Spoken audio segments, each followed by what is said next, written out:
apie, uh, apie šāds veids. Viņi nokļūst baznīcā un nevar palikt baznīcā. Viņi sevi sauc par izglābtiem un visu laiku rīkojās kā vēlni. Vai jūs zināt, kas tie ir? Viņi nav gaismas dēli, jo jūs redzat gaismas dēlu Efraimu, viņi dzirdēs aicinājumu un nāks pie gaismas. Jūs sakāt, tad pastāv iespēja, ka ir tie, ar kuriem esmu bijis blakus un kurus vienkārši nevar izglābt, lai arī kā gribētos uz to paskatīties. Ir tikai jāskatās. Fakts ir tāds, ka Dievam ir plāns. Dievs nevēlas, lai kāds nenožēlotu grēkus. Viņš vēlas, lai visi dzirdētu vēsti un nožēlotu grēkus. Bet vai viņi ir? Nē, viņi nav. Tumsas frakcija pēdējās dienās kļūs aizvien sliktāk, un tā saka Dievs, bet gaismas frakcija pieaug un sāk vairoties, un mēs sāksim ieviest sevi vietā un savest kopā ar Dievu vārdu un viņa baušļiem, kā mēs varam pacelties un kļūt par nūju no kura mēs esam, un mēs ieradīsimies ar Dievu godību, ar viņu caur svētā garu, un svētais gars pār mums un mūsos, un mēs darīsim visu veidu taisnību, ļaunumu lietas, kas tiek strādāts un tiks strādāts, nekad nepārspēs Dieva spēku. Nekad nebūs, nekad nav, tāpēc mēs šodien sēžam vai stāvam šajā pozīcijā, lai mēģinātu saprast, kas mēs esam. Identitāte. Skatīties, ka baznīcas identitātes krīze ir gandrīz beigusies. Baznīca to vēl nezina, bet tas būs beidzies, kā jau es jums teicu. Jūs piešķirat šai lietai dažus gadus, un jūs redzēsiet, ka visā šajā zināmajā kristīgā pasaulē viņa baznīcās valkās tālītes un kipas. Tas ir lūkšanas šalles un cepures. Jūs to redzēsiet, kāpēc? Jo Efraimu Dievu aicina Efraimu.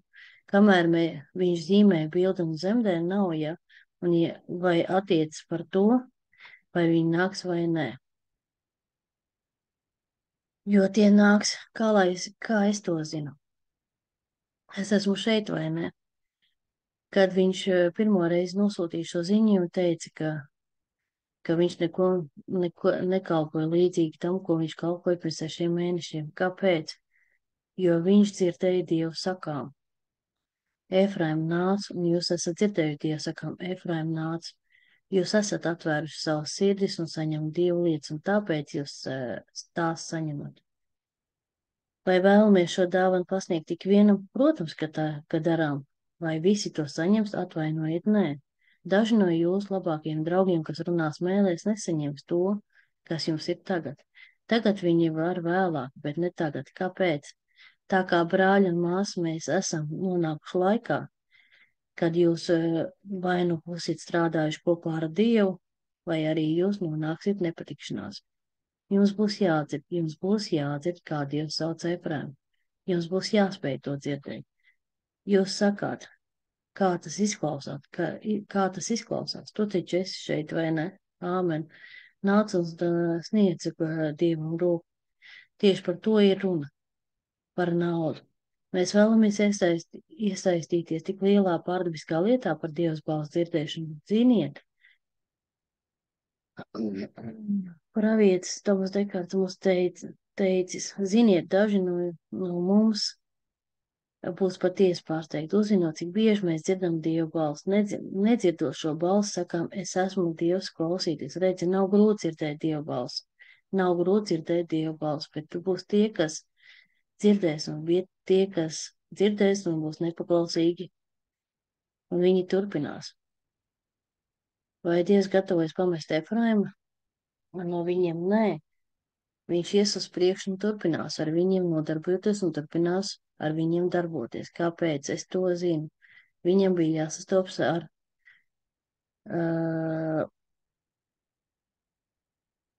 pravietu Ekārdu 15, 16, varbūt 17 gadus pēc sabata ievērošanas.